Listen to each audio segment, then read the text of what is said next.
I dream ప్రేక్షకులకు స్వాగతం. ఇది నా పర్సనల్ ప్రోగ్రామ్. నేను మీ నాగేంద్ర కుమార్. నా ఎడిటర్స్ కట్ ప్రోగ్రామ్కి ఇప్పుడు చాలా స్పెషల్ గెస్ట్ ఐ డ్రీమ్ స్టూడియోకి వచ్చారు. ఆవిడే సత్యకృష్ణ గారు. చాలా మంచి డొమెస్టిక్ రోల్స్, సంసారపక్షమైన పాత్రలు, వాటితో ప్రేక్షకులకి చాలా బాగా ఐడెంటిఫై అయ్యాయి.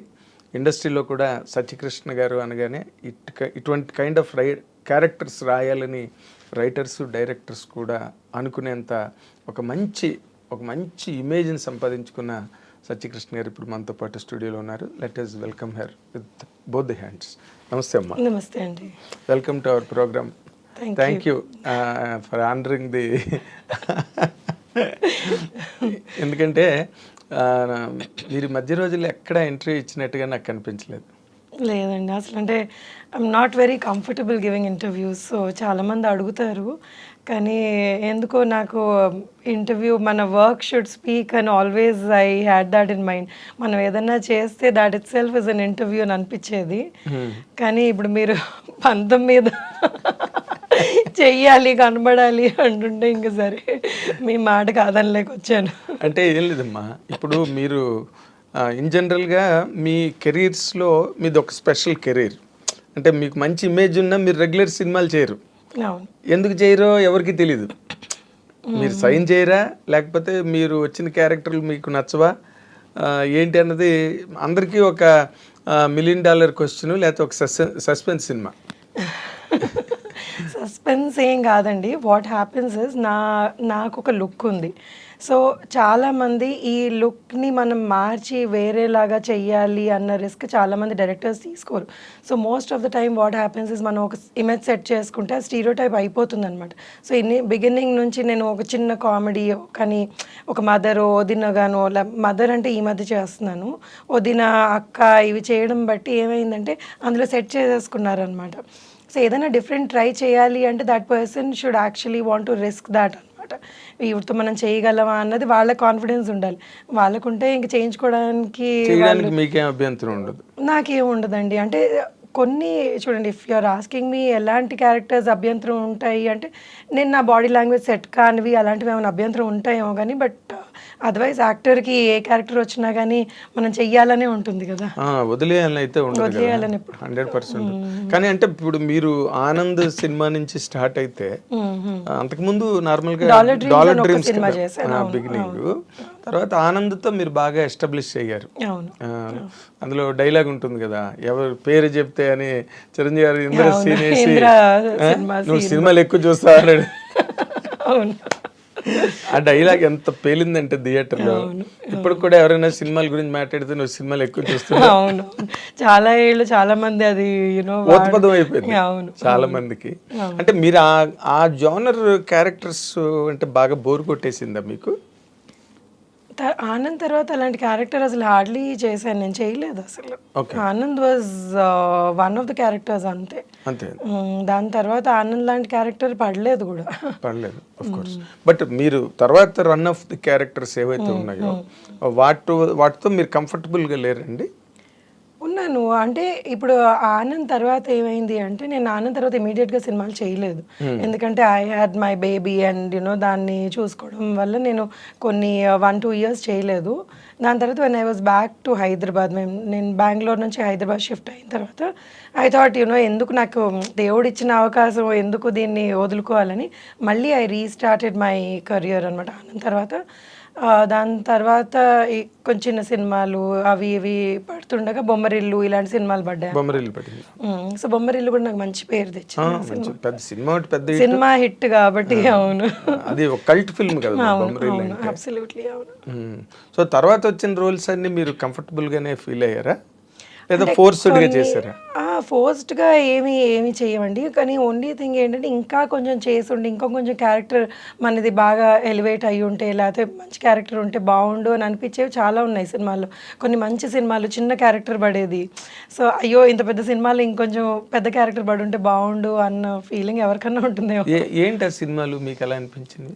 అంటే ఇప్పుడు పేర్లు అడిగితే నాకు గుర్తు రావట్లేదు. కొన్ని చాలా మంచి హిట్ సినిమాల్లో ఇంకా క్యారెక్టర్ బొమ్మరిల్లే అనుకోండి, బొమ్మరిల్లో కూడా ఇంకొంచెం క్యారెక్టర్ బాగుంటే బాగుండు అని అనిపించేవి ఉంటాయి అన్నమాట అలాగా. అదేలేండి. సో ఆనంద్ అంటే అసలు అనుకోకుండా అంత లెంత్ వచ్చేసింది. అవును. అది అప్పుడు నార్మల్‌గా మీరు 'డాలర్ డ్రీమ్స్' తర్వాత కూడా కొంత గ్యాప్ ఇచ్చారు కదా? అంటే నేను ఎప్పుడు సినిమాల్లోకి వద్దాము అని అనుకోలేదండి. అసలు హౌ సినిమాలు did it was happen not అమ్మా? మై మీరు సినిమాల్లోకి రావడం అన్నది? నేను అంటే నా కెరియర్ వాజ్ నేను హోటల్ మేనేజ్మెంట్ చదువుకున్నాను. అవును. మీరు ఏదో సో 'తాజ్ గ్రూప్‌లోనే' అవును, అక్కడ చేసేదాన్ని ఫ్రంట్ ఆఫీస్లో. సో శేఖర్ వాళ్ళ కో ప్రొడ్యూసర్ సునీత గారని, సునీత తాతి అని ఒక ఆవిడ ఉన్నారు. ఆవిడతో వచ్చి లంచ్కో దేనికో వచ్చారు, లేకపోతే ఆవిడ లంచ్కి వచ్చారు. So they saw me there అనమాట. అరే ఈ అమ్మాయి బాగుంటుంది, మనం సినిమా చేస్తున్నాం కదా, ఈ అమ్మాయిని అడుగుదాము అని అడిగారు. సో వీళ్ళు ఏం అడుగుతున్నారో కూడా నాకు అర్థం కాలేదు అప్పుడు. సో నా క్లాస్మేట్ ఒక అబ్బాయికి చెప్పాను, హాయ్ ఇలా అడుగుతున్నాను, చాలా చిన్నదాన్ని అప్పుడు. ఇలా అడుగుతున్నా, ఏముంది ఏం పోతుంది ఆడిషన్ అంటే పోదాం పదా బైక్ మీద వెళ్ళాం ఆడిషన్. ఓకే. ఓకే. సో అది వాళ్ళు ఫ్లాట్లోనో ఇక్కడ చేశారు.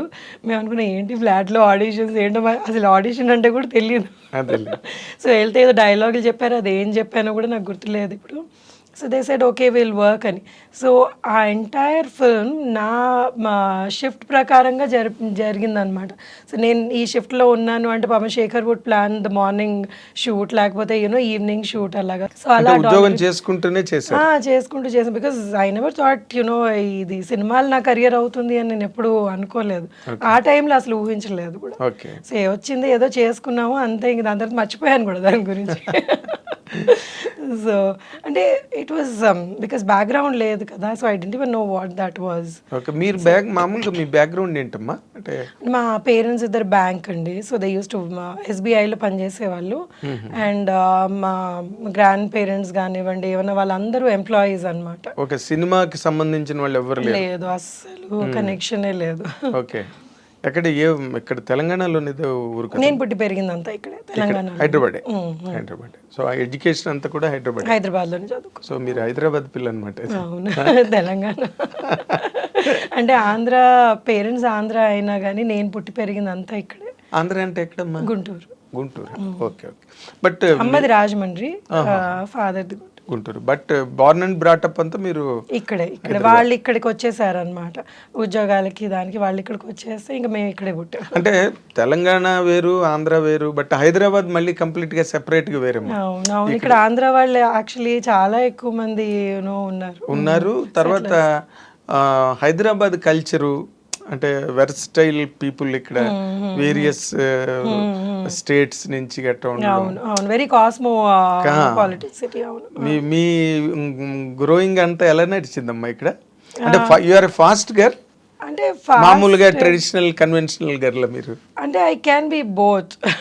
సో ఇటు I can understand what fast, because నా ఫ్రెండ్ సర్కిల్ ఇలా కూడా ఉన్నారు. And being traditional because I'm married and so మా ఇన్ లాస్ సైడ్ వీళ్ళందరూ చాలా ట్రెడిషనల్. సో అలా కూడా ఉంటాను అనమాట. So I can adapt myself to both the cultures. అంటే మీకు చాలా తొందరగా అయిపోయినట్టుంది మ్యారేజ్ కదా? అరేంజ్డా no marriage? Love marriage. Okay. Love come అరేంజ్డా? Love come arranged. Absolutely right. అదే అంటే వెంటనే మిస్ అయిపోయి వెళ్ళిపోయి చేసుకున్న కైండ్ ఆఫ్ మ్యారేజ్ కాదు, అందరికి తెలిసి. అవునవును, పెద్దవాళ్ళకి చెప్పే చేసుకున్నాం. అంటే ఇప్పుడు వాళ్ళ పేరెంట్స్ కూడా తను కన్విన్స్ చేసి, వాళ్ళు కొంచెం ఇబ్బంది పడ్డారు ఎందుకంటే తెలుగు అమ్మాయి అని, వాళ్ళు తమిళియన్స్. తెలుగు అమ్మాయి అని కొంచెం వాళ్ళు they were not very comfortable. But my husband's cousins and all చాలా వాళ్ళని కన్విన్స్ చేసేసి, లేదు మంచి అమ్మాయి, అదే నబ్బడిలో మంచి జడ ఎవరికి తెలియదు కదా, సో కన్విన్స్ చేసి అందరూ నటిస్తారు కదమ్మా పెళ్లికి ముందు, తర్వాత పెళ్ళి అయిన తర్వాత కదా. అయ్యో మరి అంటే నటిస్తారు అని ఏం కాదు, అంటే జనరల్ గా పెళ్లికి ముందు అందరూ ఎవరి బార్డర్స్ లో వాళ్ళు ఉంటారు. They want be good, best side portray చేస్తుంటారు. పెళ్ళేక అసలు సినిమా స్టార్ట్ అవుతుంది. అవును, అబ్సల్యూట్లీ రైట్. కానీ ఇంకోటి ఏమైతుందంటే యాజ్ యూ గ్రో కదండి, they are lot of things that change within us also. మన వ్యక్తిత్వం చేంజ్ కాదు కానీ కొన్ని మనకి మనం వాట్ వి ప్రయారిటైజ్ ఇవన్నీ చేంజ్ అవుతూ ఉంటాయి. సో పెళ్ళైన వెంటనే లేదు మనకి ముందు ఒకలాగా ఉన్నావు ఇప్పుడు ఒకలాగా ఉన్నావు అంటే we can't even say that. ఎందుకంటే ఎవరి జర్నీ వాళ్ళది, ఆ జర్నీలో వాళ్ళు మారుతూ ఉంటారు. సో అది యాక్సెప్ట్ చేసి if you're still together then that's the marriage కదా. ఎగ్జాక్ట్లీ అదే మ్యారేజ్ అంటే. మనం లేదు మనకు సెట్ కాలేదు అంటే you have to be prepared for such things. కొన్నిసార్లు సెట్ అవ్వవు. సెట్ అవ్వ ఒకసారి ఈ చేంజెస్ లో కొన్ని డిఫరెన్స్ వస్తుంటాయి. మీకు ఎప్పుడు you are happy, comfortable in my marriage and my marriage అయ్యి ఇప్పటికి 24 years అండి. So we did have ups and downs లేని మ్యారేజెస్ ఉండవు కదా. సో అప్స్ అండ్ డౌన్స్ ఉన్నాయి. We use to fight and again లేదంటే లవ్ మ్యారేజ్ లో అదొకటి ఉంటుంది ఎక్కడో.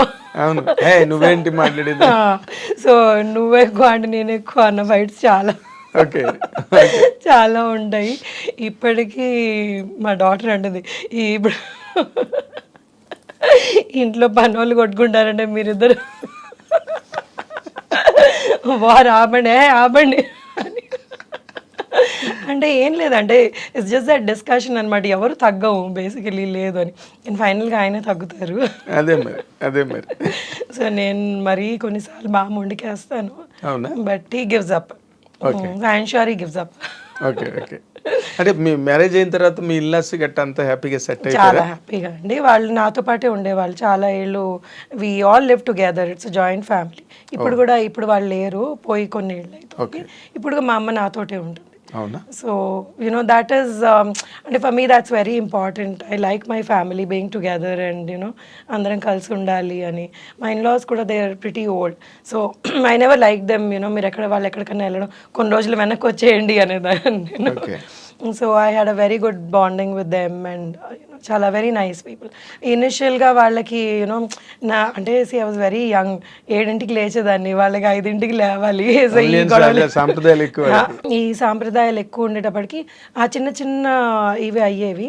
But later on they kind of సొంత కూతురు కంటే ఎక్కువగా చూసుకునేవాళ్ళు. ఇంకా దాని తర్వాత దే లైక్ నేను లేదు అసలు ఆ పేరెంట్స్ లాగా అయిపోయారు నాకు. సో నేను ఎంత గొడవ చేసినా కానీ నా వైపుకే మాట్లాడాను. Very nice.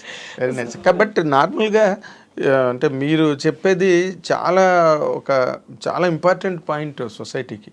ఎందుకంటే చాలామంది ఇవాళ రేపు గర్ల్స్ మ్యారేజ్ చేసుకున్న తర్వాత ఇల్లాస్కి దూరంగా ఉండాలనుకోవడం, లేకపోతే వాళ్ళ ప్రెజెన్స్ అంత బాగా లైక్ చేయకపోవడం. I always loved being with them and they were nice and నాకు ఎన్ని నేర్పించారు వాళ్ళు how to run the family అన్నది. నేను వాళ్ళ దగ్గర మా అమ్మ నేర్పించలేదు. Mummy was very carefree women. మా మమ్మీకి ఏంటంటే షీఈ్ అగైన్ న్యూక్లియర్. మేము చిన్నప్పుడు పెరిగిందంతా మా పేరెంట్స్ మేమిద్దరు అక్క చెల్లెలం అనమాట. సో వీ వర్ నాట్ అంటే ఒకటి they were very well connected to their family, but we had a separate family. మేము సెపరేట్గా పెరిగాం అనమాట. సో మా ఫాదర్ వెళ్ళి వాళ్ళని కలవడం, లేకపోతే పెద్దనాన్నలు అత్తయ్యలు వాళ్ళని కలవడం, మా మమ్మీ వెళ్ళి వాళ్ళ సిస్టర్స్ ఇదంతా. But then nobody lived in our house. So నాకు పెళ్ళి అయిన తర్వాత అందరం కలిసి ఉండడం అప్పుడు వచ్చింది. And I really enjoyed it. నాకు అది ఎప్పుడు లేదు సెపరేట్గా ఉండాలి, నాకంటూ ఒక ఇల్లు కావాలి అని ఎప్పుడు అనిపించలేదు. They never made me feel like that. They never made me feel like that and they taught me so many things. నేను కొన్ని విషయాలు అంటే ఇప్పుడు చాలా చిన్నది ఇది, ఈ నెల అయ్యాక ఈ సరుకులు తెచ్చుకోవాలి అని మా మమ్మీ తెచ్చేసేది, మాకు తెలిసేది కాదు, ఏం కాదు. సో ఇలా లిస్ట్ రాసుకొని తెచ్చుకోవాలి, మనం ఇందులో ఉండాలి అన్నది ఇవన్నీ మా అత్తగారు మామగారు నాకు నేర్పించారనమాట. My father in law was from railways and he was my god అసలు ఎంత ఏమంటారు దాన్ని అంటే ఎంత పర్ఫెక్ట్గా ప్లానింగ్ చేసుకునేవాళ్ళు అంటే ఏదన్నా కానీ అన్ని బాక్స్లో నీట్గా పెట్టుకునేవాళ్ళు, అన్ని ఫైల్ చేసుకునేవాళ్ళు, నెలకి మనకి ఇంత అయింది ఇది అని ఆ బడ్జెట్ వేసుకునేవాళ్ళు. So this all something that I learned and I really like that. So ఇలా ఉండాలి, అంత పద్ధతిగా ఉండాలి అన్నది I use to really admire.